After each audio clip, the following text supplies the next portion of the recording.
The Hindu has faced local criticism many times over its perceived bias. You would remember how the newspaper faced a huge social media backlash for referring to late CDS General Bipin Rawat as just Rawat. Perhaps you also remember how the Hindu carried a full-page ad by the Chinese embassy last year. The occasion was indeed special, the centennial anniversary of the Chinese Communist Party. Indian netizens, of course, don't take such acts very kindly, given the ongoing military standoff between India and China. But this time, something unusual has happened with the Hindu. It has faced stinging criticism directly from the Russian embassy in India. So, how did the Hindu manage to rub the Russian embassy the wrong way? Stay tuned to find out. Hi and welcome. You're watching TFI English, the national socio-political analysis arm of TFI Media Group. I'm your host Arvind, and in this video, I'll tell you how Russia destroyed the Hindu over its Crimea invasion quiz. Let's begin. In all democratic countries, it is common to have one or two left-leaning media outlets that end up clashing with the nationalist right. Given how propagandist the left can be, it is quite common for the left to get called out.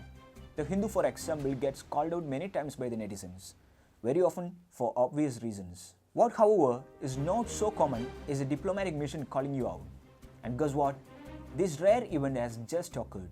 The Hindu just managed to rub the Russian embassy the wrong way. The newspaper published a quiz called the Hindu News Quiz. The question was, which part of Ukraine is already annexed by Russia in a previous invasion of 2014? And then there were four options: Crimea, Kharkiv, Lviv, Bakhmut.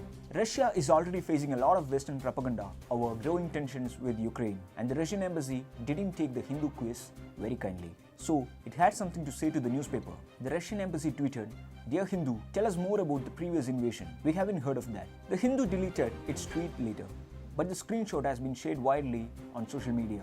So the full picture is pretty clear. Crimea was annexed by Russia following a referendum in the year 2014. However, the Western media disputes the referendum and often describes the entire episode as an invasion of Crimea. It calls the annexation as well as the subsequent occupation of the territory by Russia illegal. The reality is that Crimea's parliament had voted to secede from Ukraine after Ukrainian President Viktor Yanukovych was ousted by pro-Western protesters. The Crimean parliament deemed it necessary to protect the right of the Crimean people to speak the Russian language. This was followed by a referendum in which over 95% of voters reportedly voted in favor of Crimea joining Russia. The entire episode had started as a result of ousting a pro-Russian president in Ukraine by the West and should have ended after Crimea voted in favor of uniting with Russia. But Ukraine and Western powers, namely the EU and the US, had disputed the referendum.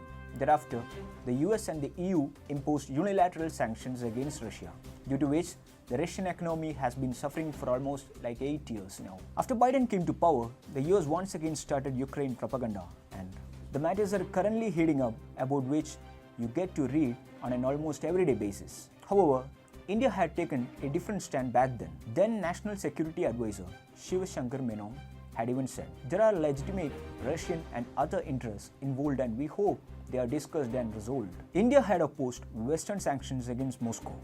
Government sources were quoted as saying, "India has never supported unilateral sanctions against any country, example Iraq or Iran.